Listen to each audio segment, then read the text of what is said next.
But what are waves? जरा पानी में फेंके पत्थर से पानी में पैदा होने वाली हलचल को देखिए और इस स्लिंकी की मोशन को भी देखिए। इसी तरह से फुटबॉल मैच के दौरान स्पेक्टेटर्स की इस ऑर्गेनाइज्ड मोशन को भी देखें। जरा सोचिए, इन तीनों एग्जांपल्स में क्या बात कॉमन है? इन तीनों एग्जांपल्स में जो बात कॉमन है वो है मीडियम में पैदा होने वाला डिस्टरबेंस, और इसी डिस्टरबेंस को ही तो हम वेव कहते हैं। So wave is a disturbance produced in a medium.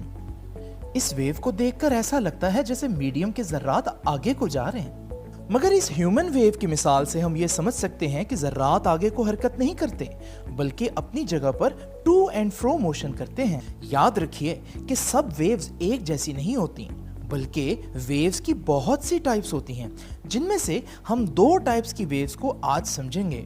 अगर मैं इस स्लिंकी को एक एंड से मूव करूं तो इसमें एक वेव पैदा हो रही है, मगर क्या आपने एक बात पर गौर किया? इस वेव ने रस्सी के किसी हिस्से को भी रेस्ट पर नहीं रहने दिया, बल्कि हर जर्रा अपनी बारी आने पर हरकत करता हुआ दिखाई दे रहा है। ऐसी वेव जिसमें मीडियम का कोई जर्रा परमानेंटली रेस्ट पर ना रहे प्रोग्रेसिव वेव कहलाती है। इसी तरह से स्पीकर से निकलने वाली साउंड वेव्स भी प्रोग्रेसिव वेव्स होती हैं, क्योंकि इनमें भी कोई पार्टिकल परमानेंट रेस्ट पर नहीं है।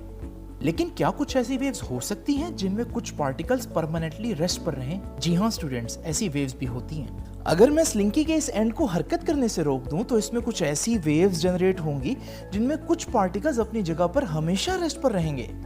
इस वेव को हम स्टेशनरी वेव कहते हैं, क्योंकि कुछ पॉइंट्स स्टेशनरी जो हैं, और इन पॉइंट्स को जो रेस्ट पर रहते हैं हम नोड्स कहते हैं, और वो पॉइंट्स जो मैक्सिमम मूव कर रहे होते हैं उन्हें हम एंटी नोड्स कहते हैं।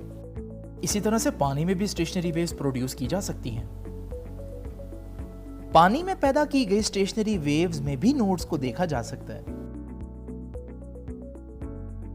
इसी तरह से गिटार की स्ट्रिंग्स पर पैदा होने वाली वेव्स भी स्टेशनरी वेव्स होती हैं। गिटार की स्ट्रिंग्स पर भी ये नोड्स देखे जा सकते हैं। दरअसल यही नोड्स ही स्टेशनरी वेव्स की पहचान होते हैं।